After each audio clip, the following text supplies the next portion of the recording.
With the NBA going positionless, there's one type of players that barely exist anymore, and it's probably not what you think. Everybody's been talking about giant centers that are going extinct, but what about undersized guards? There are only 4 players right now in the NBA who stand at 6'1" or below and average at least 15 points. Lengthy wings with playmaking abilities have pushed these guys out. But where do these talented undersized guards land then? That's right, in Europe. 3 of the top 6 EuroLeague scorers are 6'1" and under, and of course, all 3 have had their chances in the NBA, yet the NBA banned them. Okay, I'm obviously kidding about that last part, but let's see why undersized guards have such a different impact in the US and over here.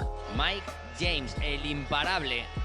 A una mano, madre mía, la que acaba de meter. Con miradita, Various studies show that basketball is among the top sports where height plays a huge part. Any high school hooper can relate. If you ain't 6'3" at least, teachers are recommending you take your studies more seriously. I felt that too, being 5'11". Yes, skills and athleticism play important roles in how much success you'll have, but if 7-footers nowadays can have just as much skill as 6-footers, why would the NBA want the latter? According to the bonescience.com, the average professional basketball player in the NBA is 9 inches taller than the average male. The actual average has neither increased nor fallen in the last years, however, the importance of small players have dipped. Let's take a look at some stats to get a better idea of what's happening. Important reminder, we are talking about guys standing at 6'1" and below. First of all, what do you consider an end-of-bench guy in the NBA? I took 5 points and at least half of the games played as a marker. Only 18 players passed the filter. That means only every second team has an undersized guard in their roster. In comparison, 10 years ago there were 25. Now what if we upgrade the filter to 10 points per game, say a solid role player? The gap between present and past only gets bigger. 7 players now and 17 in 2014. And finally, the real impact makers, guys who average more than 15. Could you guess how many undersized guards scored that in the NBA this season? But before I reveal an answer that might surprise you, a quick shout out to the sponsor of this video, Hostinger. If you're thinking about your own website or an online shop, look no further than Hostinger. Why?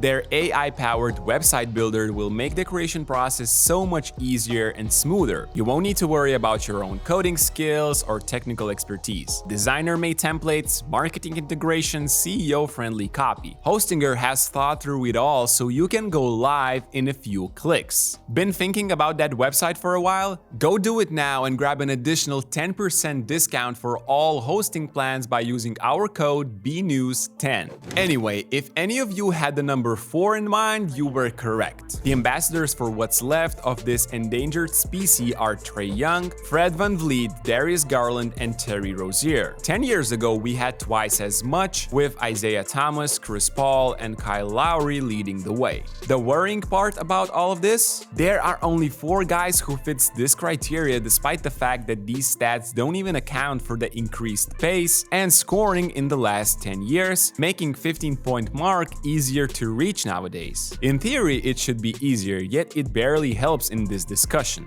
The numbers are loud. Undersized guards are banned in the NBA, unless you are super talented. He'll launch, and he hits it. Wow. But even that doesn't guarantee you a spot on an NBA team. Where do these guys go? That's right, to the EuroLeague. Best examples? 3 of the top 6 scorers in the EuroLeague are 6'1" and below. Mike James is number 1 with 19 points per game and has been in Europe for 10 years. He went back and forth between the NBA and overseas and even impressed Kyrie there, as guard had a great stint with Brooklyn not that many years ago. But in the meantime, Mike has managed to become the EuroLeague's top scorer with his unstoppable skills package. James for 3. Yes! Marcus Howard from Baskonia is barely behind him this year. Real NBA geeks might remember from his time in Denver, where he spent 2 years and participated in mere 68 games before continuing his journey in Europe. 5'10" guard is quite new here, but has been balling ever since arriving. He is among the most fun players to watch in the continent, swishing the most insane and tough threes you can imagine. Of course, you could see that wild style of playing coming from a mile away, as Marcus was averaging 10 threes attempted per game during his time in Marquette. 6th in points per game is Shane Larkin. 18th pick in the 2013 draft is now a 2-time EuroLeague champion 11 years later. Once the top scorer of the competition, he was the cornerstone piece in Anadolu Efes's championship runs. If I need a bucket getter in Europe, I call the agents of these 3 guys first. Larkin all by himself. Shane Larkin, come on, Shane. What are you doing to me, Shane Larkin? However, the difference between Europe and NBA does not stop here. In the old continent, 8 guys 6'1" or below are in the top 50 of scoring. In the NBA, the one and only Trae Young gets in. Being honest, before researching this topic, I did not expect such a wide gap. What do you think happened here? In any case, don't forget to subscribe to our channel if you haven't already. Who knows, you might win Giannis jersey too once we hit 150k subs. Okay, so here's how I see it. With basketball going away from back to the basket game, players' development programs have drastically changed too. Taller guys are now just as skilled as guards, able to create plays face up. If a 6'8" wing can do what a 6'1" guys were used to doing, what advantage can the latter have? More athletic wings in your lineup means your team have a better chance of getting a stop, of getting a rebound, or even impacting the play with the longer wingspan. Wings that dominate the NBA right now can guard multiple positions. And since every franchise has a desire to have as many as possible of them, undersized guards get killed on defense. Yes, they can get away with it in a random regular season matchup, but in the playoffs, when the game slows down, when every team starts matchup hunting on almost every possession, that's when it becomes a huge problem.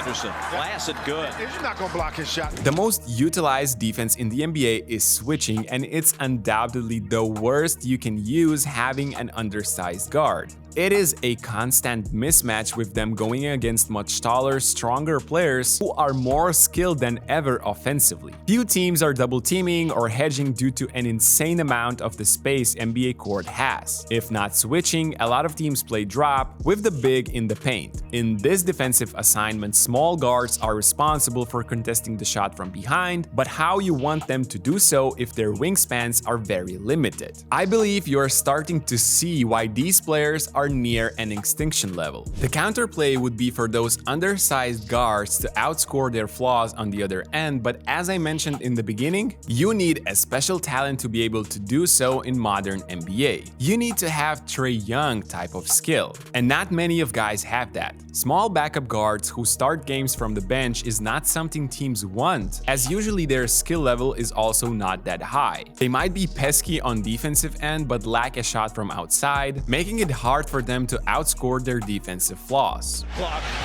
Vassell. Alvarado took his cornbread.